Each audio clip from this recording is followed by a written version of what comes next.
देखिए फ्रेंड्स, बहुत सारे जो स्टूडेंट हैं ना वो कंफ्यूज हो रहे थे कि अगर सर थर्ड काउंसलिंग के बाद किसी डाइट में, मतलब कि जो गवर्नमेंट डाइट है उसमें अगर फ्रेंड्स सीट खाली रहती है, तो देखिए आपको पता है कि 4 अक्टूबर जो है वो डॉक्यूमेंट्स वेरिफिकेशन की एंड एडमिशन लेने की फ्रेंड्स लास्ट डेट है। एंड जो फीस पे करने की जो आपकी जो डेट है ना, वो स्पेसिफिक कोई डेट नहीं है। मतलब कि जो आपकी जो प्रोस्पेक्टस है वो मैं आपको एक बार दिखा देता हूँ। ये आपका फ्रेंड्स प्रोस्पेक्टस है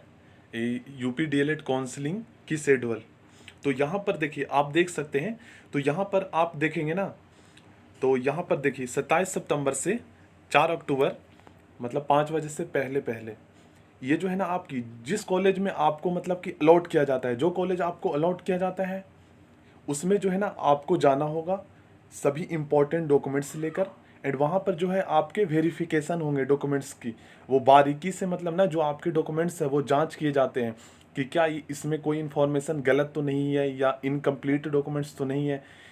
तो इस प्रकार चेक किया जाता है। एंड वहाँ पर जो है ना बहुत सारे स्टूडेंट के करेक्शन, मतलब कि गलत भी निकलते हैं डॉक्यूमेंट्स, या कई का डॉक्यूमेंट्स जो होता है इनकम्प्लीट होता है। तो इस वजह से बहुत सारे स्टूडेंट के जो है एडमिशन कैंसिल होने के चांस हो जाते हैं। तो यही मतलब कि मेन प्रोसेस है। एंड यहाँ जो है आपको 4 अक्टूबर लास्ट डेट दिया गया है डॉक्यूमेंट्स वेरिफिकेशन की।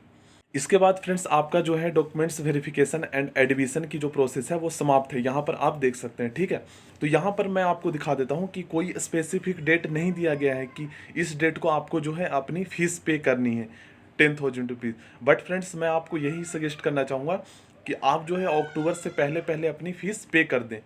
ठीक है, ये जो है आपका दूसरा जो पेज है वो ये है। अगर इसे आप डाउनलोड करना चाहते हैं तो सरकारी रिजल्ट यूपी डीएलएड सर्च कीजिए, वहाँ पर जो है ऑप्शन आ जाएगा, इसे आप डाउनलोड कर सकते हैं। तो अब हम बात कर लेते हैं जो सबसे ज़्यादा स्टूडेंट के कन्फ्यूजन है वो ये है फ्रेंड्स कि देखिए थर्ड काउंसलिंग आपका, जैसे कि मैंने आपको दिखाया फ्रेंड्स कि थर्ड काउंसलिंग जो है वो स्टार्ट हो चुका है 28 सितंबर से 30 सितंबर तक। ठीक है, और 1 अक्टूबर को जो है ना आपकी रिजल्ट आ जाएगी, मतलब कि अलॉटमेंट, जो कॉलेज आपको अलॉट किया जाता है वो थर्ड राउंड की जो काउंसलिंग की अलॉटमेंट रिजल्ट वो 1 अक्टूबर को आ जाएगी। ये आप यहाँ पर भी देख सकते हैं। ठीक है, मैं सोचता हूँ फ्रेंड्स कि आपके जो है ना सभी जो भी डाउट है वो कन्फर्म हो जाए। ये फर्स्ट राउंड की थी, ठीक है, ये सेकंड राउंड की थी 28 सितंबर जो कल आया आपका, और ये है थर्ड राउंड की 1 अक्टूबर को आ जाएगा। अब इसके बाद आपको समझना है कि जैसा कि फ्रेंड्स 4 अक्टूबर को जो है मतलब कि डॉक्यूमेंट्स वेरिफिकेशन एंड एडमिशन लेने की लास्ट डेट है। ठीक है, तो फ्रेंड्स बहुत सारे स्टूडेंट के कन्फ्यूजन ये था कि सर अगर मतलब कि 4 अक्टूबर के बाद किसी गवर्नमेंट डाइट में अगर सीट सर खाली रहती है, तो सर सीट खाली रहती है एंड जिन बच्चों का मतलब कि ऑलरेडी किसी प्राइवेट कॉलेज में नाम आ चुका है, मतलब कि कोई प्राइवेट कॉलेज जो है ना अलॉट हो चुका है जिनका, तो सर क्या वे पार्टिसिपेट कर सकते हैं, जो जिन स्टूडेंट का जो है ऑलरेडी नाम आ चुका है प्राइवेट कॉलेज में। फर्स्ट थिंग ये हो गया। और सेकंड जो डॉट ये थे फ्रेंड्स कि अगर सर हमें जो मतलब कि प्राइवेट कॉलेज अलॉट हो जाता है तो सर इसकी डॉक्यूमेंट्स वेरिफिकेशन एंड फीस पे करने की जो लास्ट डेट है वो 4 अक्टूबर से पहले पहले है। तो सर अगर हम फीस नहीं पे करते हैं तो इस सिचुएशन में तो सर हमारी एडमिशन कैंसिल हो जाएगी। अगर हम सोचते हैं कि थर्ड काउंसलिंग के बाद जो कॉलेज अगर गवर्नमेंट डाइट में, किसी भी गवर्नमेंट डाइट में अगर सीट खाली रहती है, अगर हम उनका वेट करें एंड अगर हमें जो कॉलेज ऑलरेडी अलॉट हो चुका है इसमें अगर हम एडमिशन ना लें, फीस पे ना करें, तो सर फिर क्या होगा कि क्या सर हमारा एडमिशन जो है फिर से जो कॉलेज मिला था उसमें हो पाएगा, या सर हमारा जो एडमिशन है वो कैंसिल हो जाएगा। अगर सर हम फीस मतलब कि 10,000 रुपीज़ जो है वो नहीं पे करते हैं, लॉक नहीं करवाते हैं, तो क्या सर हमें जो है एडमिशन मिल पाएगा दोबारा इसी में, अगर हमें गवर्नमेंट डाइट नहीं मिलता है थर्ड काउंसलिंग के बाद अगर कोई राउंड होता है तो यही सब कन्फ्यूजन बहुत ज़्यादा था। तो अब मैं इसको क्लियर कर देना चाहता हूँ आपको। देखिए फ्रेंड्स, थर्ड काउंसलिंग के बाद अगर किसी भी फ्रेंड्स गवर्नमेंट डाइट में सीट खाली रहती है, ठीक है, तो अगर गवर्नमेंट डाइट में किसी भी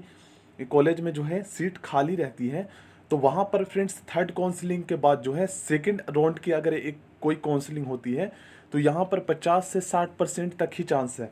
कि होगी। इसलिए फ्रेंड्स मैं नहीं चाहता कि आपको कोई गलत इन्फॉर्मेशन दिया जाए। 50 से 60% तक चांस है कि होगी, क्योंकि लिखा हुआ नहीं है, अदर स्टेट में भी होती है एंड काफ़ी चांस है कि होगी 50 से 60% तक। बट फ्रेंड्स यहाँ समझने की पॉइंट ये है आपको, फ्रेंड्स मैं उनके लिए ये बता रहा था कि वे स्टूडेंट जो फ्रेंड्स ओनली ना थर्ड काउंसलिंग तक जो है गवर्नमेंट डाइट का वेट करते हैं, ठीक है, गवर्नमेंट डाइट का वेट करते हैं थर्ड काउंसलिंग तक। एंड फ्रेंड्स उन जिन बच्चों के अच्छे रैंक आते हैं, मतलब कि अच्छे मार्क्स भी आते हैं, फिर भी फ्रेंड्स उनको जो है गवर्नमेंट डाइट नहीं मिलती थर्ड काउंसलिंग तक। तो फ्रेंड्स वो थर्ड काउंसलिंग तक ट्राई करते हैं, उसके बाद जो है वो छोड़ देते हैं, मतलब कि प्राइवेट कॉलेज में एडमिशन नहीं लेते क्योंकि वो इतना अफोर्ड नहीं कर सकते प्राइवेट कॉलेज की फ़ीस। तो ऐसे में क्या होता है फ्रेंड्स कि फिर से अगर कोई काउंसलिंग हो जाती है, अगर गवर्नमेंट डाइट में मतलब कि सीट खाली रहती है, तो इस सिचुएशन में फ्रेंड्स वे स्टूडेंट जिनको पता नहीं था कि कोई फिर से अगर काउंसलिंग होगी, तो जिन बच्चों के अच्छे मार्क्स थे, मतलब जिनका अच्छा रैंक था, तो फ्रेंड्स ऐसे सिचुएशन में क्या होता है कि इन बच्चों का जो है पता नहीं होने की वजह से ये काउंसलिंग में पार्टिसिपेट नहीं कर पाते हैं।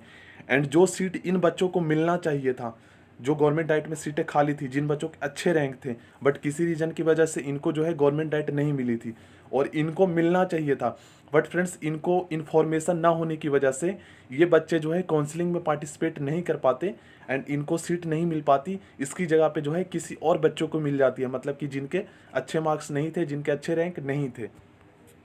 इनके लिए बोल रहा हूँ फ्रेंड्स कि ये बच्चे तो पार्टिसिपेट थर्ड राउंड के बाद तो थर्ड राउंड तक करते हैं, उसके बाद गवर्नमेंट प्राइवेट कॉलेज जो है फील नहीं करते, गवर्नमेंट कॉलेज का ही वेट करते हैं थर्ड राउंड तक। तो फ्रेंड्स आपको जो है ना ध्यान में रखना है कि आपको यूपी डीएलएड की जो ऑफिशियल साइट है वहाँ पर जो है चेक करते रहना है क्या कि क्या कोई नोटिफिकेशन आया है या नहीं आया है, ठीक है। तो अगर आपको जो है, अगर आप एडमिशन प्राइवेट में नहीं लेना चाहते हैं एंड अगर आपको लकली अगर गवर्नमेंट कॉलेज में मिल जाता है चांस,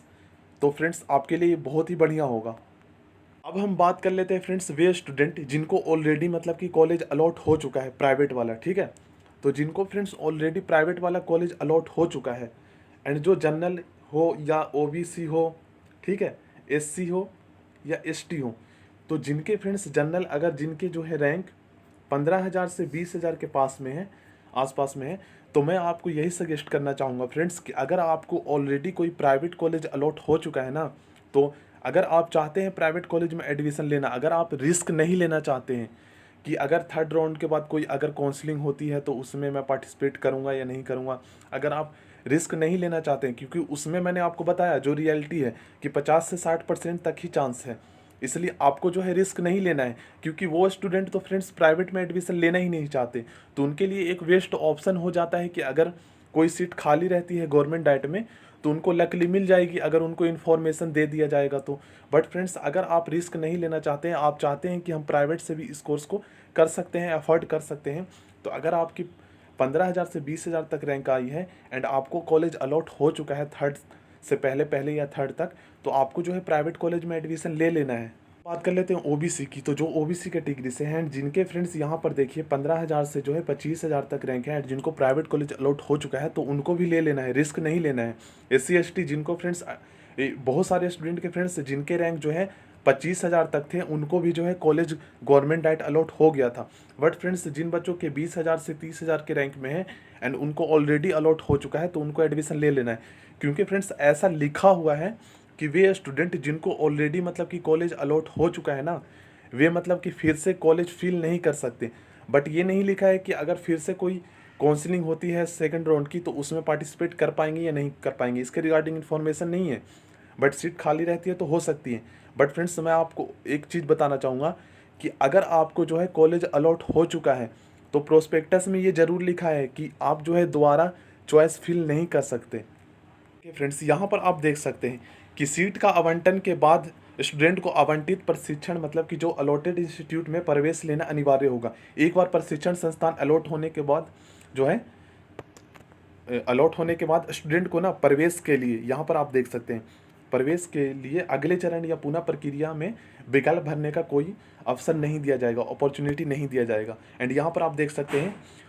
ठीक है। तो इस प्रकार आप समझ गए होंगे। सो थैंक यू फ्रेंड्स, उम्मीद करते हैं कि आपको वीडियो ये बहुत ही अच्छी लगी होगी एंड नेक्स्ट वीडियो काफ़ी इंपॉर्टेंट आने वाला है friends. And most important thing, अगर कुछ भी डाउट है फ्रेंड्स तो आप प्लीज़ पूछ लीजिए कमेंट बॉक्स में, ठीक है। मैं सभी स्टूडेंट का रिप्लाई करता हूँ, जितना मुझसे हेल्प हो सकता है मैं आपका हेल्प ज़रूर करूँगा।